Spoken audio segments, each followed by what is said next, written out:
नमस्कार विद्यार्थियों, आज का टॉपिक है राजस्थान की लोक देवियाँ। तो हम डिटेल से राजस्थान की लोक देवियाँ देखेंगे। लोक देवताओं का टॉपिक क्लियर हो चुका है, आपको लिंक डिस्क्रिप्शन में मिल जाएगी, आप वहाँ से विजिट कर लीजिएगा। अदरवाइज आप चैनल की प्लेलिस्ट पर जाकर भी देख सकते हैं। राजस्थान की करीब भारत में ये जो लोक देवियाँ हैं, जो माता है, उनकी करीब 51 शक्तिपीठ माने गए हैं। ठीक है, शक्तिपीठ माने गए हैं। और ये जो देवी का जन्म है, जो ये माता जितनी भी पूजी जाती है, उनका जो जन्म है वो अधिकतर चारण जाति में हुआ है और ये चारण देवी पुत्र कहलाते हैं। इसके अलावा देखिए, ये माता पार्वती या शक्ति का अवतार भी मानी गई है। ये माता है मुख्य जो अवतार मानी गई है, हिंगलाज माता, आवड़ माता, करणी माता, बरवड़ माता और कामेड़ी माता। हिंगलाज माता अपने भारत में नहीं है, पाकिस्तान में है, पाकिस्तान के बलूचिस्तान में। ये कोटरी का अवतार मानी गई है।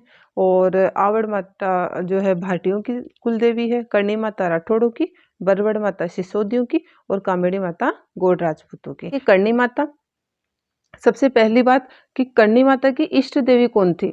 तो करणी माता खुद साधना करती थी, तपस्या करती थी। देशनोक में इनकी गुफा भी है। ठीक है, आज भी उस गुफा पर बाहर जो है ऐसे थोड़ा बजा कर जाया जाता है, ताकि आज भी ये मान्यता है कि हम करणी माता को थोड़ा मतलब डिस्टर्ब नहीं करें। आज भी वो साधना में मानी जाती है और थोड़ा आवाज कर कर जाया जाता है आज भी। ठीक है, तो करणी माता की इष्ट देवी कौन सी है? वो है तेमड़ेराई। ठीक है, तेमड़ेराई माता या तेमड़ा माता, ये इनकी इष्ट देवी थी और करणी माता को तेमड़ेराई का अवतार ही माना जाता था। ये जो तेमड़ेराई का मंदिर है वो देशनोक में ही है। करणी माता के मंदिर के कुछ दूरी पर ही है ये भी बना हुआ है देशनोक में ही। अब इसमें स्पेशल क्या है, ये इष्ट देवी है करणी माता की, इसीलिए जो करणी माता की शादी का जो तोरण था और संदूक है और जो त्रिशूल था, ठीक है, तो त्रिशूल, संदूक और तोरण ये तेमड़ेराय माता के मंदिर में रखे हुए हैं। तो ये करणी माता और तेमड़ेराय माता। अब करणी माता देख लेते हैं डिटेल से। करणी माता के उपनाम देख लीजिएगा, ये काबा वाली करबला कहलाती है, कर्नल किणियानी कहलाती है, चूहों वाली देवी या दाढ़ी वाली डोकरी भी कहा जाता है। दाढ़ी वाली डोकरी क्यों कहा जाता है? कि इनकी करीब 150 साल के आसपास इनकी उम्र थी और उस वक्त जो है इनके हल्के फुल्के चेहरे पे थोड़े बाल आने लग गए थे। इसीलिए अगर पुरानी फोटोज देखें करणी माता की तो वो चेहरे पर दाढ़ी दिखाई गई है उसमें, तो ये दाढ़ी वाली डोकरी कही जाती है। ठीक है, इनका जो प्रतीक है वो संवली है। संवली सफेद चील को कहते हैं, तो सफेद चील करणी माता का प्रतीक है। और इनकी जो मूर्ति है वो बन्ना या बाना सुथार ने बनाई थी। कई जगह बन्ना मिल जाता है, तो बन्ना सुथार या बाना सुथार ने बनाई थी। ये जन्मांध थे बाना सुथार, लेकिन माता जी के प्रभाव से जो है इनकी आंखों की रोशनी वापस लौट गई थी और इन्हीं के आशीर्वाद से इन्होंने इनकी मूर्ति जो अभी प्रेजेंट में है वो बनाई थी। ठीक है, और स्थापित करवाई थी। करणी माता बीकानेर के शासकों की आराध्य देवी है। ठीक है, बीकानेर के जो राठौड़ और चारण है, चारण और राठौड़ बीकानेर के, इनकी ये कुल देवी है करणी माता जी। करणी माता का मंदिर चूहों वाला, मतलब चूहों वाली देवी, प्रश्न पूछा जाए चूहों वाली देवी करणी माता और चूहों का मंदिर देशनोक बीकानेर। तो चूहों का मंदिर है करणी माता का। इनका जो मंदिर के बारे में थोड़े से फैक्टर है वो देख लीजिए। देखिए, इनका मंदिर जो मड या मठ कहलाता है, ठीक है, मड या कई जगह मठ भी लिखा हुआ आ जाता है, ये कहलाता है। ये देशनोक बीकानेर में बना हुआ है। इनका जो मंदिर बनाया था, प्रेजेंट में जो मंदिर है उससे रिलेटेड ये देखिए फैक्ट। इनका मंदिर सबसे पहले राव बीका ने बनवाया था, ये मैंने ब्रैकेट में यहाँ लिख दिया है। वैसे तो आप जानते होंगे राव जोधा के पुत्र थे राव बीका। ठीक है, तो करणी माता का मंदिर राव बीका ने बनवाया था और कुछ पार्ट फिर बाद में करणी सिंह ने बनवाया था। और जो दरवाजा बना हुआ है वो चांदमल ने बनवाया था।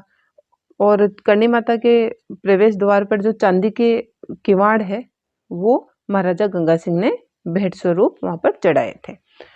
तो चारणी देवियों में सर्वाधिक प्रसिद्ध देवी है करणी माता। इनका मेला वही साल में 2 बार नवरात्रे आते हैं, तभी इनका मेला लगता है। चैत्र और आसोज के नवरात्रों में इनका मेला लगता है।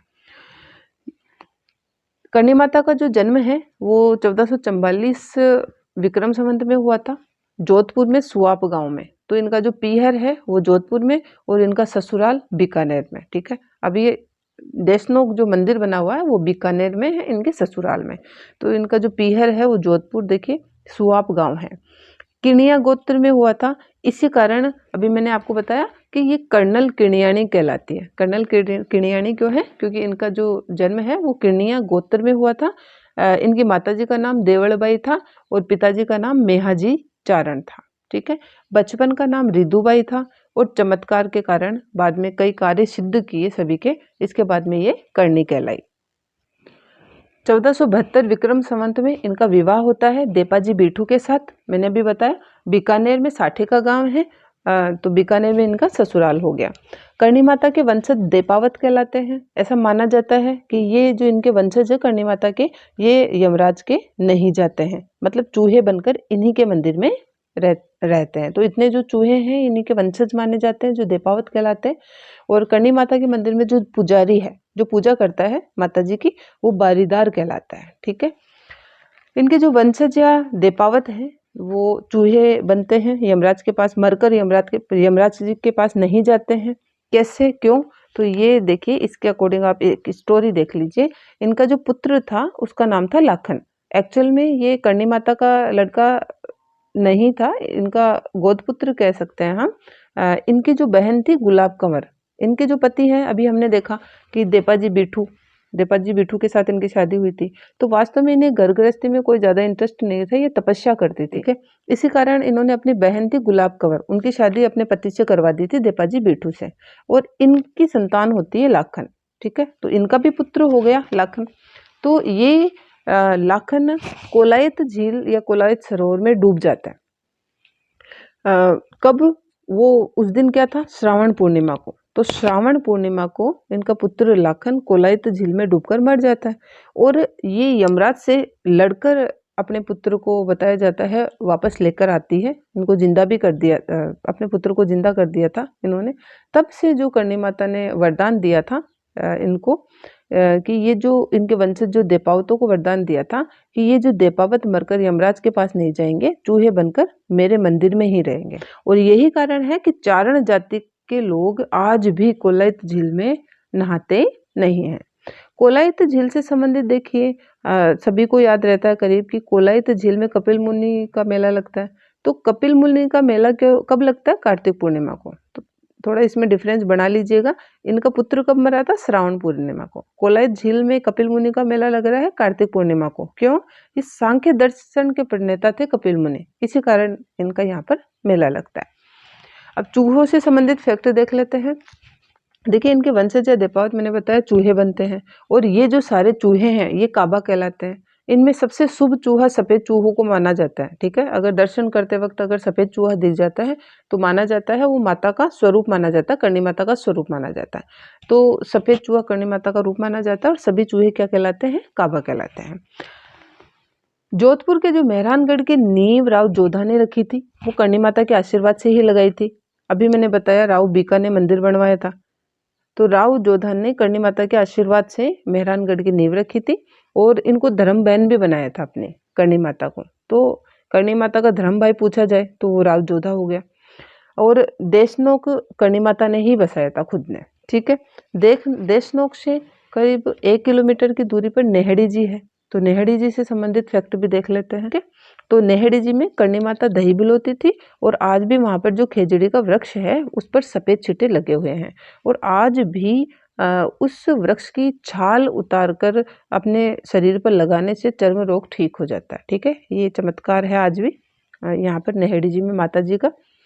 यहाँ नेहड़ी जी में राव कान्हा का वध किया था माता ने, और रणमल या रिडमल, ठीक है, एक ही है ये, रणमल या रिडमल को यहाँ शासन दिया था। करणी माता गायों के साथ आकर यहाँ सबसे पहले रही थी नेहड़ी जी में, और यहाँ इनकी गायों की रक्षा करते हुए नेहड़ी जी में एक व्यक्ति की मृत्यु हुई थी, दशरथ मेघवाल की। ये क्वेश्चन पूछा भी जा चुका है, दशरथ मेघवाल की मृत्यु हुई थी। ठीक है, करणी माता की गायों की रक्षा करते हुए। इसके अलावा ये आप सभी को पता है कि यहाँ 2 कढ़ाइयाँ रखी हुई है, बहुत फेमस है, हम दर्शन भी करके आते हैं। ये 2 कढ़ाइयाँ यहाँ रखी हुई है, इनका नाम है सावण भादो। अंतिम पार्ट है, देखिए, करणी माता ने प्राण त्यागे थे, करीब 151 वर्ष की आयु थी इनकी, तो इन्होंने अपने प्राण त्यागे थे। कहाँ पर? धिनेरू। ठीक है, ध से धनुष है ये। धिनेरू की तलाई 1595 विक्रम संवत में इन्होंने अपने प्राण त्यागे थे। करणी माता का पेनोरमा यहाँ पर वसुंधरा, श्रीमती वसुंधरा राजे के द्वारा इसका उद्घाटन किया जा चुका है। तो ये थे करणी माता जी के बारे में डिटेल नॉलेज। दोस्तों, अगर आपको वीडियो पसंद आती है तो प्लीज़ आप लाइक किया करें, मुझे मोटिवेशन मिलता है। और इसके अलावा देखिए सब्सक्राइब और शेयर भी ज़रूर करें। Okay, thank you.